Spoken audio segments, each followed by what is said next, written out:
এদিন হঠাতে ৰাতি সি মোক ফোন কৰিলে আৰু ক'বলৈ ধৰিলে তোমাক মই ভাল পাই পেলাইছোঁ, মই তোমাৰ প্ৰেমত একেবাৰে পাগল হৈ পৰিছোঁ। মই ক'লোঁ আচ্ছা, তুমি জানানে মই কোন হয়? তেতিয়া সি ক'লে মই জানো, তুমি সেই গাড়ী ড্ৰাইভাৰটোৰ পত্নী। মই ভাবি থাকোঁ তোমাৰ দৰে ইমান ধুনীয়া এজনী ছোৱালী কেনেকৈ সেই ড্ৰাইভাৰৰ পত্নী হলাগৈ। তোমাৰ লগত বহুত অন্যায় হ'ল। তেতিয়া মই ক'লোঁ হয়, অন্যায়টো মোৰ লগত হৈছেই। সি তেতিয়া ক'লে যে তুমি একেবাৰে চিন্তা নকৰিবা, এতিয়াও সময় আছে। তোমাৰ সকলো ইচ্ছা সকলো সপোন মই পূৰণ কৰিম, তুমি মাথো মোৰ হোৱা। প্ৰিয় দৰ্শক, মই সঞ্জীৱ। আপোনালোক সকলোকে সঞ্জীৱ মটিভেশ্যনৰ অন্য এটা ভিডিঅ'লৈ স্বাগতম জনাইছোঁ। সম্পূৰ্ণ এটা নতুন ৰোমেণ্টিক ষ্টৰী লৈ আপোনালোকৰ মাজলৈ আহিছোঁ। যদিহে হাতত অলপ সময় আছে তেনেহ'লে ভিডিঅ'টিৰ শেষলৈকে শুনিব বুলি আশা ৰাখিলোঁ। আহক তেনেহ'লে ভিডিঅ'টোৰ মাজেৰে বুজিবলৈ চেষ্টা কৰোঁ। মোৰ নাম মানসী। মই কইনা হৈ সাজি কাচি ৰুমতে বহি আছিলোঁ। সকলোৱে এতিয়া মোক দেখি বহুত প্ৰশংসা কৰিছিল। মোৰ লগৰ ছোৱালীবোৰৰ কথা বতৰাবিলাক শুনি মোৰ বহুত লাজ লাগিছিল, যদিও মনটো এটা সুন্দৰ অনুভৱে ভৰি পৰিছিল। আদিত্যক মই এবাৰেই দেখিছিলোঁ, মা দেউতাহঁতৰ লগত মোক চাবলৈ আহিছিল। তাক প্ৰথম দেখাৰে পৰাই মই তাৰ প্ৰেমত পৰিছিলোঁ। দেখিবলৈ বহুত ধুনীয়া আছিল, ওখ পাখ গাৰ ৰং বগা উজ্জ্বল মুখখন আছিল। তাৰ সৌন্দৰ্যতাই মোক বৰকৈ আকৰ্ষণ কৰিছিল। যোৱা 6 মাহ ধৰি বিয়াৰ কথা বতৰাবিলাক চলি আছিল। ময়ো আদিত্যক লৈ বহুত সপোন ৰচিবলৈ ধৰিলোঁ। এক প্ৰকাৰ মই তাৰ বাবে একেবাৰে পাগলৰ দৰে হৈ পৰিছিলোঁ। চকুটো মুদিলেই তাৰ ছবিকেই দেখোঁ। খাওঁতে শুওঁতে সকলো সময়তে তাৰ বাবে ব্যাকুল হৈ থাকিবলৈ লৈছিলোঁ। অৱশেষত আমাৰ বিয়াৰ দিনটো আহি পৰিল।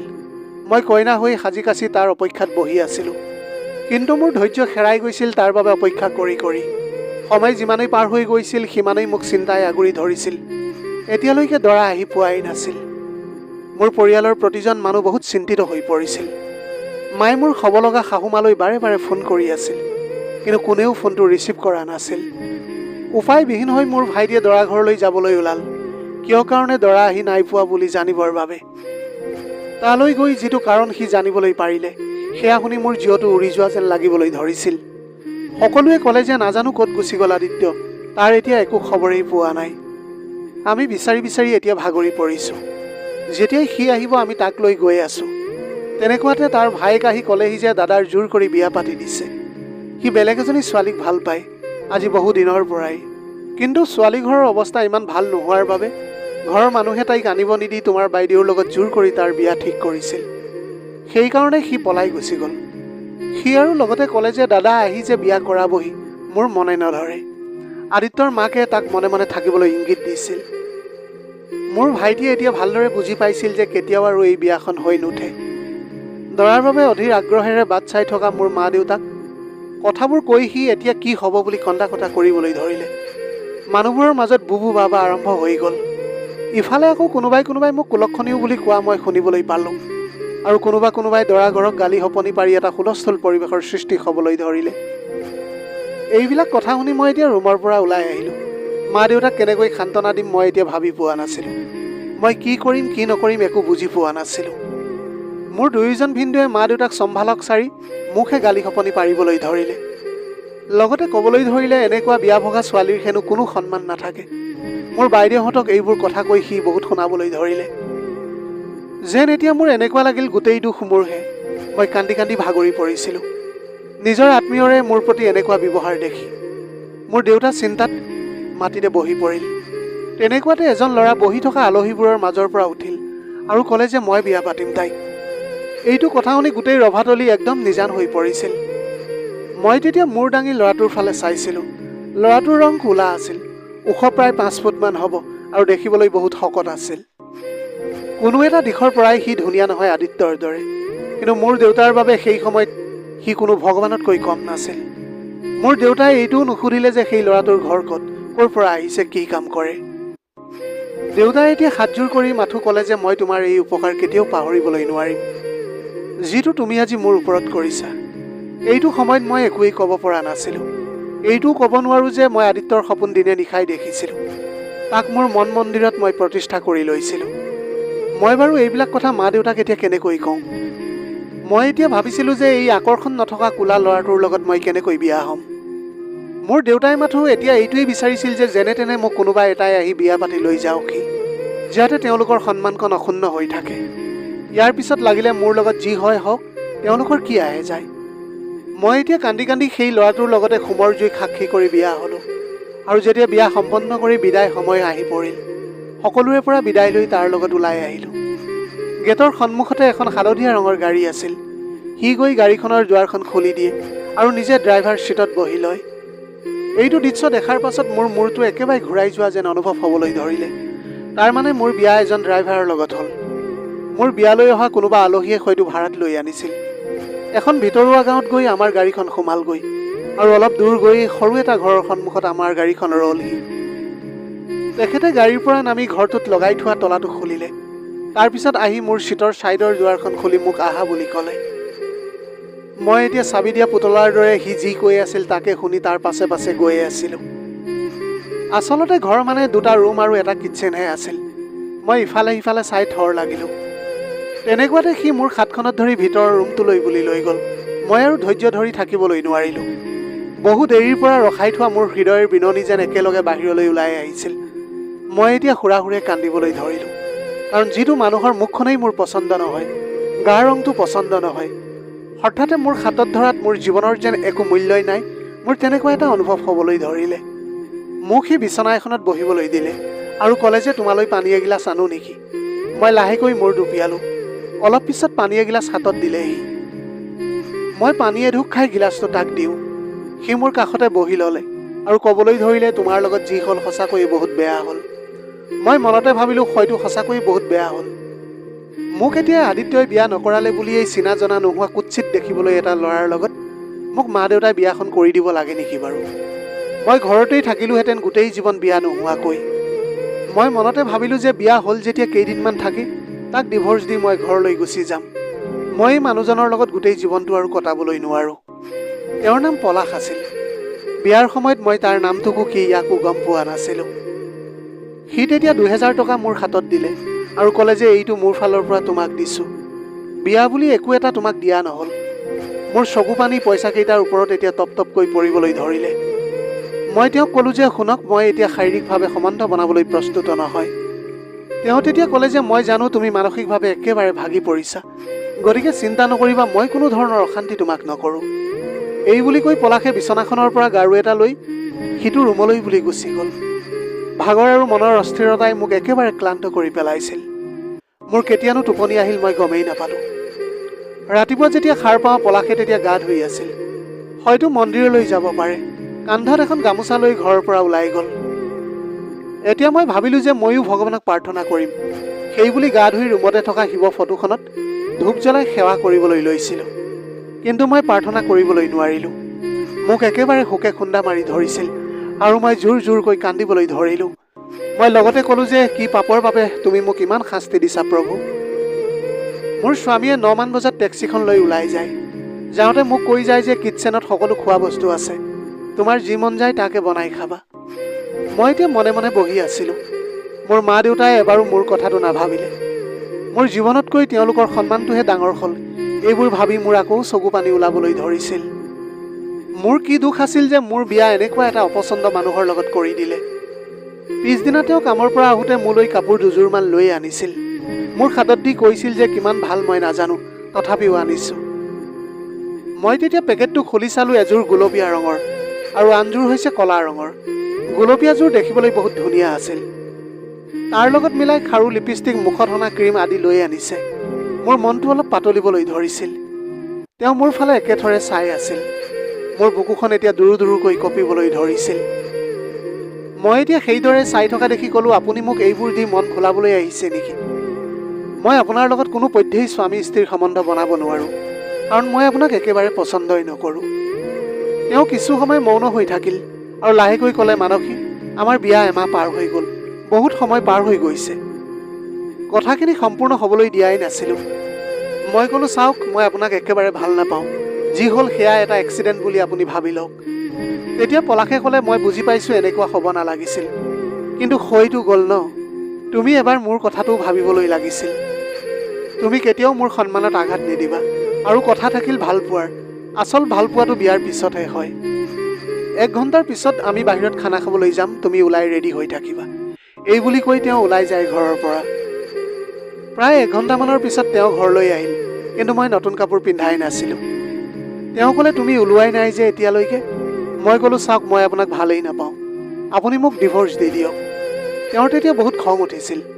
মোলৈ খঙেৰে চাই ক'লে তোমাক ডিভ'ৰ্চ দিবলৈ মই বিয়া পতা নাছিলোঁ নহয়।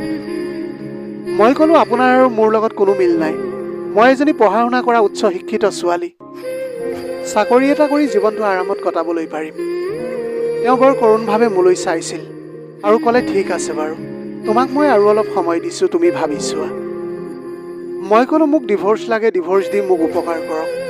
তেওঁ একো নামাতি ওলাই গুচি যায়। পিছদিনা মই চাহ খাই আবেলি বাৰান্দাতে বহি আছিলোঁ। তেনেতে সন্মুখৰ ঘৰৰ চাদৰ ওপৰৰ পৰা এটা ধুনীয়া ডেকা ল'ৰাই মোলৈ চাই আঙুলিৰে ইংগিত দি আছিল। সি ইংগিতেৰে বুজাবলৈ বিচাৰিছিল যে তুমি দেখিবলৈ বহুত ধুনীয়া বুলি।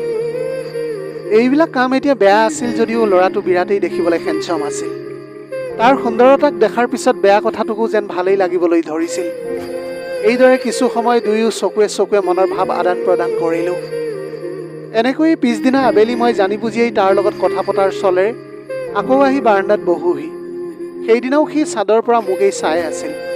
কিছু সময়ৰ পিছত সি আঙুলিৰে ইংগিত দি মোৰ ফোন নম্বৰটো বিচাৰিছিল। ময়ো তাৰ এতিয়া সুন্দৰতাত মুগ্ধ হৈ আঙুলিৰে ইংগিত দি তাক মোৰ নাম্বাৰটো দি দিওঁ।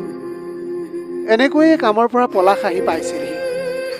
তাক দেখাৰ লগে লগে সি গুচি যায়। তেওঁ আহিয়ে এই ঘৰটোৰ ছাদলৈ চালে আৰু মোক কৈছিল যে ইয়াত তুমি নবহিবা, ইয়াত বহুত বেয়া ল'ৰাৰ আড্ডা বহে, বদমাছ কিছুমান ল'ৰা, কোনো কাম ধাম নকৰে, গাঁৱৰ ছোৱালী বোৱাৰীবোৰক জোকাই অশান্তি কৰি থাকে। মই এতিয়া তেওঁৰ কথাত একোৱেই নক'লোঁ। মনতে ভাবিলোঁ আপোনাতকৈ হাজাৰ গুণে ধুনীয়া সেই ল'ৰাটো, মোৰ টাইম পাছ ধুনীয়াকৈ হৈ যাব। পিছদিনাৰ পৰা মোৰ ৰুটিনৰ দৰে বনাই ল'লোঁ। পলাশ কামলৈ যোৱাৰ পিছত সদায় তাৰ লগত কথা পাতোঁ। এদিন ৰাতি সি মোক ফোন কৰিলে আৰু ক'বলৈ ধৰিলে, যেতিয়াৰ পৰা মই তোমাক দেখিছোঁ মই তোমাৰ প্ৰেমত একেবাৰে পাগল হৈ পৰিছোঁ। মই ক'লোঁ আচ্ছা তুমি জানানে মই কোন হয়? সি ক'লে অঁ মই জানো, তুমি সেই ক'লা ড্ৰাইভাৰটোৰ পত্নী হয়। মই ভাবি থাকোঁ জানানে মানসী, তোমাৰ দৰে ইমান ধুনীয়া এজনী ছোৱালী সেই ড্ৰাইভাৰটোৰ পত্নী কেনেকৈ হ'লা? তোমাৰ লগত বহুত অন্যায় হ'ল। মই ক'লোঁ অন্যায়টো হৈছে মোৰ লগত, কিন্তু এতিয়া কি কৰিবলৈ পাৰিম? সি ক'লে তুমি একেবাৰে চিন্তা নকৰিবা, এতিয়াও বহুত সময় আছে, তোমাৰ সকলো ইচ্ছা মই পূৰণ কৰিম, তুমি মাথো মোৰ হোৱা। তেতিয়া মই ক'লোঁ চোৱা মই কেৱল ফোনতেই সীমাবদ্ধ ৰাখিব খোজোঁ আমাৰ সম্বন্ধটো, ইয়াতকৈ আৰু আগবাঢ়িবলৈ দিব নোৱাৰোঁ, কাৰণ মই এজনী ভদ্ৰ মহিলা। মোৰ কথা শুনি সি হাঁহিবলৈ ধৰিলে আৰু ক'লে যে ঠিক আছে আমি কেৱল কথাকে পাতিম তেনেহ'লে। ময়ো তাৰ কথাখিনি এতিয়া মানি ল'লোঁ, কাৰণ মোৰো সময়বোৰ পাৰ কৰিব লাগিব। মোৰ স্বামী ড্ৰাইভাৰৰ লগত মই মোৰ হৃদয় আদান প্ৰদান কৰিবলৈ নোৱাৰোঁ। সেইবাবে মই সদায় ৰাতি ফোনত তাৰ লগত কথা পাতিছিলোঁ। মোৰ স্বামী মোৰ ৰুমত নুশুৱে, সি সদায় বাহিৰৰ ৰুমটোতহে শুইছিল। মই কেৱল তেওঁৰ কাপোৰহে ধুইছিলোঁ আৰু খানা বনাই খাবলৈ দিছিলোঁ। তাতকৈ বেছি কথা বতৰা আমাৰ মাজত একোৱেই হোৱা নাছিল আৰু ময়ো তেওঁৰ কাষলৈ কেতিয়াও যোৱা নাছিলোঁ। সেই ল'ৰাটোৰ লগত কথা পতা এতিয়া মোৰ অভ্যাসত পৰিণত হৈ গৈছিল। তাৰ নাম আছিল দীপক। সি মোৰ সুন্দৰতাৰ সদায় প্ৰশংসা কৰি গৈছিল। মই তাৰ কথাবিলাক শুনি বহুত ভাল পাইছিলোঁ। এদিন কথা পাতি থাকোঁতে সি মোক ক'লে যে তোমাক মই চাবলৈ বিচাৰোঁ। মই ক'লোঁ সদায় দেখোন দেখিয়েই থাকা। সি ক'লে এনেকৈ নহয়, কোনোবা হোটেল নহ'লে ৰেষ্টুৰেণ্টত লগ কৰিমগৈ। মই ক'লোঁ নাই বাবা মোৰ ভয় লাগে এইবিলাকলৈ। সি তেতিয়া ক'লে যে ভাল পোৱা যেতিয়া কিহৰ ভয়? মই ক'লোঁ মই তোমাক ভাল নাপাওঁ, কথাহে পাতোঁ। তেতিয়া সি ক'লে যে লাহে লাহে ভাল পাবলৈ শিকি যাবা, আৰু লগতে ক'লে যে মোৰনো কি কমি আছে যে মই তোমাক সুখ দিবলৈ নোৱাৰিম। তেতিয়া মই ক'লোঁ তোমাৰ একো কমি নাই, দেখিবলৈ তুমি বহুত ধুনীয়া স্মাৰ্ট, কিন্তু তুমি এটকাও টকা উপাৰ্জন নকৰা। যদি তুমি উপাৰ্জন কৰিবলৈ লোৱা তোমাৰ কথা ভাবিবলৈ পাৰোঁ, কাৰণ প্ৰেমেৰে পেট নভৰে কেতিয়াও। সি মোৰ কথা শুনি ক'লে যে এজন ড্ৰাইভাৰ পত্নীৰ ইমান ডাঙৰ ডাঙৰ কথা, প্ৰেমত বহুত শক্তি থাকে, তুমি দৌৰি আহি মোৰ ওচৰ পাবাহি। মই ক'লোঁ মই অন্য মহিলাৰ দৰে লোভীয়া নহয়, আজিলৈকে মই মোৰ স্বামীক মোৰ কাষলৈ আহিবলৈ দিয়া নাই। সি তেতিয়া আকৌ ক'বলৈ ধৰিলে যদি তুমি অন্য মাইকীৰ দৰে নহ'লাহেঁতেন তেনেহ'লে নিজৰ স্বামীক মানা নকৰিলাহেঁতেন, কপালৰ লিখন বুলি চুপচাপ মানি ল'লাহেঁতেন, কিন্তু তুমি তেনেকুৱা নকৰিলা। অচিনাকি এটা ল'ৰাৰ লগত অশ্লীল কথাবিলাক পাতি সময় পাৰ কৰিলা আৰু এতিয়া নিজকে ভদ্ৰ সজাবলৈ আহিছা। তাৰ কথাত মোৰ বহুত খং উঠিছিল। মই লগে লগে ফোনটো কাটি দিলোঁ। পিছদিনা ৰাতিপুৱা পলাশ কামলৈ যাবলৈ ওলাই মোক ক'লে যে আজি ওলাই থাকিবা 2 মান বজাত, আমি খানা খাবৰ বাবে বাহিৰলৈ ওলাই যাম। মই এতিয়া তেওঁৰ প্ৰস্তাৱটো পাই ভালেই পালোঁ। বহুদিন খাবৰ বাবে বাহিৰলৈ ওলাই যোৱা নাছিলোঁ। মই সাজি কাচি ওলাই আছিলোঁ। তেওঁ সময়মতে আহিল আৰু আমি দুয়ো একেলগে ওলাই আহিলোঁ। এতিয়া যিখন ৰেষ্টুৰেণ্টত আমি খানা খাবলৈ গৈছিলোঁ তাত বহুত মানুহৰ ভিৰ আছিল। মানুহবোৰে আমালৈ কিবা আচৰিত ধৰণেৰে চাবলৈ ধৰিছিল। মই জানিছিলোঁ আমাৰ যোৰা দেখি হয়তো মানুহবিলাক আচৰিত হৈছিল। কোনো এটা দিশৰ পৰাই তেওঁ মোৰ লগত খাপ নাখায়। পলাশে এতিয়া ৰেষ্টুৰেণ্টৰ চুকৰ এখন টেবুল বুক কৰিছিল যাতে মই আৰামত ভাত খাবলৈ পাৰোঁ। তাতে তেওঁ মোক এযোৰ সোণৰ খাৰু উপহাৰ দিছিল। তেওঁ মোক ক'লে যে মোৰ মৰমৰ চিনস্বৰূপে তুমি এইযোৰ ৰাখি থোৱা। মই তেওঁৰ মনত দুখ দিবলৈ বিচৰা নাছিলোঁ। লাহেকৈ খাৰুযোৰ মই পিন্ধি ল'লোঁ। তেওঁ কৈছিল, আজি তোমাক বহুত ধুনীয়া লাগিছে পাপৰি। মই লাহেকৈ ক'লোঁ, থেংকছ। খানাৰ মেনুখন মোৰ ফালে আগবঢ়াই দি ক'লে, আজি তোমাৰ যি খাবলৈ মন যায় তাকে তুমি অৰ্ডাৰ কৰি লোৱা। আজি এইটো পাৰ্টি কেৱল তোমাৰ বাবে। মই লাহেকৈ খাইলোঁ আৰু ক'লোঁ, মোক মোৰ ইচ্ছামতে খুৱাব জানো পাৰিব আপুনি? ইমান সমৰ্থন আছে জানো আপোনাৰ? তেতিয়া পলাশে ক'লে, আজি বহুত পইচা আছে মোৰ হাতত, গতিকে তোমাৰ যি মন যায় তুমি তাকেই খাই লোৱা। মই এতিয়া খানা অৰ্ডাৰ কৰি দিলোঁ। খানা আহি পোৱাত মই এতিয়া পেট ভৰাই খালোঁ। সকলোবোৰ মোৰ পচন্দৰ মতেই আছিল। কিন্তু যেতিয়া আইচক্ৰীমটো খাবলৈ ল'লোঁ, অলপ আইচক্ৰীম মোৰ কাপোৰযোৰত পৰিল। মই নতুন কাপোৰযোৰত পৰাত উঠি গৈ ৱাছৰুমলৈ বুলি গ'লোঁ। কাপোৰযোৰ ধুই ওলাই আহোঁতে এটা ডেকা ল'ৰাই মোক অশ্লীল ইংগিত দিবলৈ ধৰিলে। মই তাক গালি খপনি পাৰি আহিব লওঁতে সি মোৰ হাতখনত ধৰি ৱাছৰুমৰ ভিতৰলৈ টানি লৈ গ'ল। মই তেতিয়া চিঞৰ বাখৰ কৰিবলৈ ধৰিলোঁ, কিন্তু সি মোৰ মুখত হাত দি চুপ হৈ থাকিবলৈ ধমকি দিছিল। মই টনা আজোৰা কৰি আছিলোঁ। তেনেকুৱাতে পলাশ আহি সেই ঠাইত উপস্থিত হৈছিল। তেওঁ তেতিয়া খঙতে এইবিলাক কাণ্ড দেখি একো নুসুধাকৈ ল'ৰাটোক গুৰুলা গুৰুলকৈ পিটিবলৈ ধৰিলে। তেতিয়া তাত থকা সকলো মানুহ গোট খাই গৈছিল। মেনেজাৰে পুলিচ মাতি ল'ৰাটোক পুলিচক গতাই দিলে। প্ৰথমবাৰৰ বাবে মই পলাশৰ এই উগ্ৰ ৰূপটো দেখিবলৈ পালোঁ। ইমান খং দেখি মোৰ কিবা সপোন যেনহে লাগিবলৈ ধৰিছিল। ঘৰ আহি পাই দেখোঁ পলাশৰ হাতখন ফাটি গৈছে। ওঠৰ গুৰিটো তেজ বিৰিঙি আছে। প্ৰথমবাৰ মোৰ হৃদয় পলাশৰ বাবে কান্দি উঠিছিল। মই ক'লোঁ, আপোনাৰ কি দৰকাৰ আছিল কাজিয়া কৰিবলৈ? তেওঁ ক'লে, ধন্যবাদ দিয়া যে তাৰ প্ৰাণবায়ু ওলাই নগ'ল।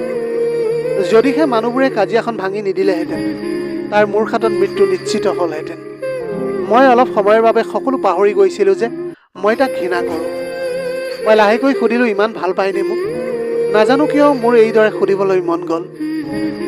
তেতিয়া তেওঁ ক'লে, তুমি মোৰ সন্মান হয়, বহুত আদৰৰ।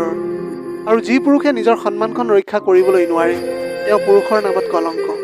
আৰু যি নাৰীয়ে নিজৰ স্বামী থকাৰ পিছতো লোকৰ মতা বা ল'ৰাৰ লগত নিজৰ শৰীৰ বিলাই ফুৰে তেনে নাৰীও এই গেলা ফলৰ দৰেই, য'ত মাখিয়ে ভেন ভেনাই থাকে।